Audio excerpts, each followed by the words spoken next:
Now in 10 score years ago, there was a man named Old Fortinbras. He challenged Hamlet to a manly duel, and in a battle of fate did claim his land. Alas, I am slain! See, his brother Claudius was a jealous pig, and so he wanted everything his brother did own. So he cooked up a masterful plan to steal everything his brother did have. Last night we saw a ghost. As I recall, it was a knighted ghost. The clock struck one and it pointed at us. Looked like the king beckoning us, its terrorizing stare to catch us in a trance, and the ghost stepped forward and... Here it comes! Look out of the fog! See the ghost of a king! A demon from the dark, stand back, what is this thing? Dressed in its armor, dark as the night, I fear it is a devil in the image of Hamlet. Soft, look, it wants to Hold speak. your tongue! It fades in the light of Apollo's sight. It is gone. The strange incident. We must hasten to tell the prince. But first, can anyone tell me why Denmark has imposed a strict schedule of guards? And why we manufacture cannons daily and refuse to give the shipbuilders a holiday, even on Sunday? I can tell you, or at least describe the rumors. Young Fortinbras, the son of the old King Fortinbras who lost to our king in battle. Bold and unproven has gathered an army of hungry thugs, paid in food and diet, secure the lands his father lost. This must be why the king haunts us. Let us go tell young Hamlet what we've seen. This mute ghost will surely speak to him. Good Laertes, our most virtuous soldier, who has slain many a Polack ere the war, who our country owes many a due. Most humble, what can we do for you? I humbly wish to pursue my interests back in Paris, where my friends and my studies and my schooling reside.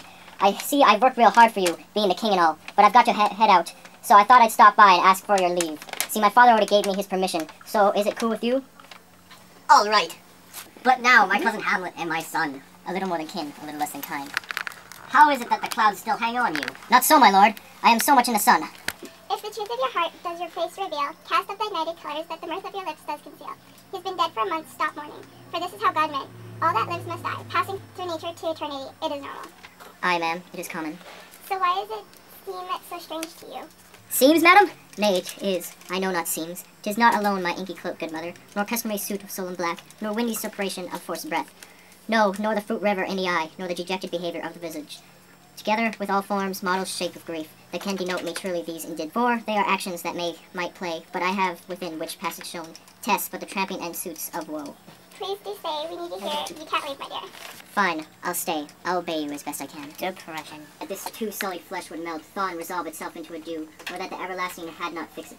His cannon against self-slaughter. Oh God, how where salt, flat and unprofitable seem to me all the uses of this world.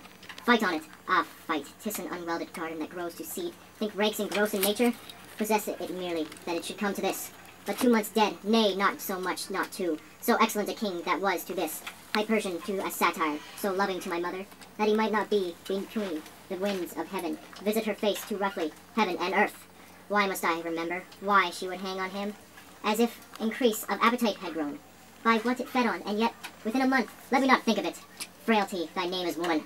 A little month or ere their shoes were old, with which she followed my poor father's body, like no bee, all tears, why she, even she. Oh God, a beast that wants discourse of reason, would have mourned longer, married with my uncle, my father's brother, but more like my father, than I to Hercules, within a month, ere yet the salt of most unrighteous tears had left the fluttering in her eyes, gal eyes. She married, oh, wicked speed to post, with such dexterity to insatiate sheets, it is not nor it come to good, but break my heart, for I must hold my tongue. What's going on, Hamlet? Horatio, why are you here? For the funeral of your father, my lord. Don't lie to me. You came to see my mother's wedding. I've been seeing my dad in my mind's eye. For what he was, I won't be seeing him again. We saw him last night, your father, my lord. They told me a dreaded secret, and I insisted I keep watch, so I stayed, and I saw a ghost of your father. Of who? The king. Here he'll be again at midnight. Well, that's just prime. My things are packed. Farewell. And sister, as long as the wind blows and the ships can sail, let me hear from you. Write to me every night. Do you doubt that I would? As for Hamlet and his attention to you, consider it more than a grand flirtation, the temporary phase of a hot-blooded youth. It is sweat, but not lasting. It is perfume that fades in a minute. Perhaps he loves you now, and nothing can stain his good intentions. But you must be on your guard. Remember that he belongs to the royal family, which means his will is not his own. He's a slave to his family's obligations, so if he says he loves you, be wise. Realize his words only mean that what the state of Denmark allows them to mean. Then think about how shameful it would be for you to give in his deducive talk and surrender your treasure chest to his greedy hands. Watch out, Ophelia. Just keep your love under control. And don't let yourself become a target of his lust. Even the purest maid can find your reputation ruined. Worms can ruin flowers before they bloom. So be wary, be fearful. Young people can always find ways to ruin themselves. I'll keep your words and wisdom close to my heart, but my dear brother, don't be like a bad priest who fails to practice what he preaches.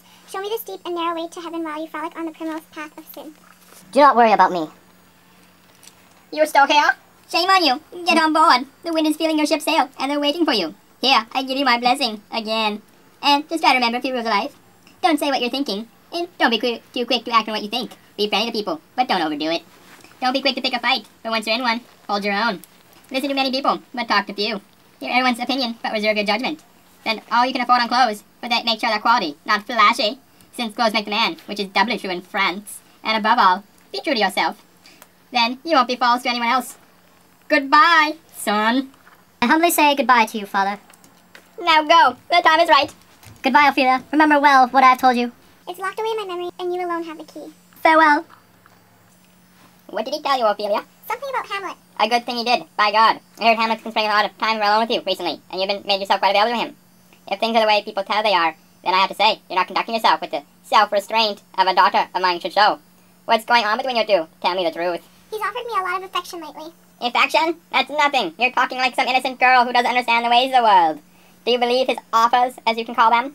I don't know what to believe, Father. Then I'll tell you. Believe that you are a foolish little baby for believing these offers are something real. Offer yourself more respect. Father, he's always talked about love and honorable fashion. Yes, fashion is just a word, a passing whim. Go on. And he's made the holiest vows to me to back up what he says. These vows are just traps used for stupid birds. I know when a man is on fire, he'll swear anything. Don't mistake that for true love. From now on, spend a little less time with him, and talk to him less. Make yourself a precious commodity. Remember that Hamlet is young and has a lot more freedom to fool around than you do. To put it plainly, don't waste your time with Hamlet. Do as I say. Now come along. I'll do as you say, Father. See, I've got this bit of a theory I've developed. What, my lord? Take any man, they are made of four main fluids, back and yellow bile, blood, and phlegm, each with an emotion to connect to them. Plain English, my lord? So oft it chance in particular men that for some vicious mole of nature in them, as in their birth where they are not guilty, since nature cannot choose his origin, by or growth of some complexion, of breaking down the plates and forts of reason, or by some habit that too much o'erleavens the form of plausive manner, that these men, carrying, I say, the stamp of one defect, being nature's liver and fortune's star, their virtues else be they, are pure as grace, as infinite as man may undergo, shall in the general senses take corruption, from that particular fault, the dram of evil, doth all the noble substance of a doubt to his own scandal. The ghost, he comes again. It beckons me, I should follow it. You know, just saying, it's a bad idea. Yeah, I know. Following a ghost in a dark forest might not be the most protected. Oh no, my dragon!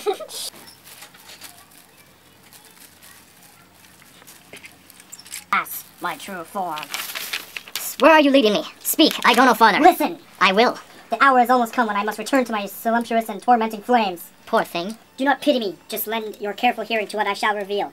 I am your father's spirit, doomed for a time to walk the earth at night. Farewell, the light of Apollo approaches. Adieu. Adieu.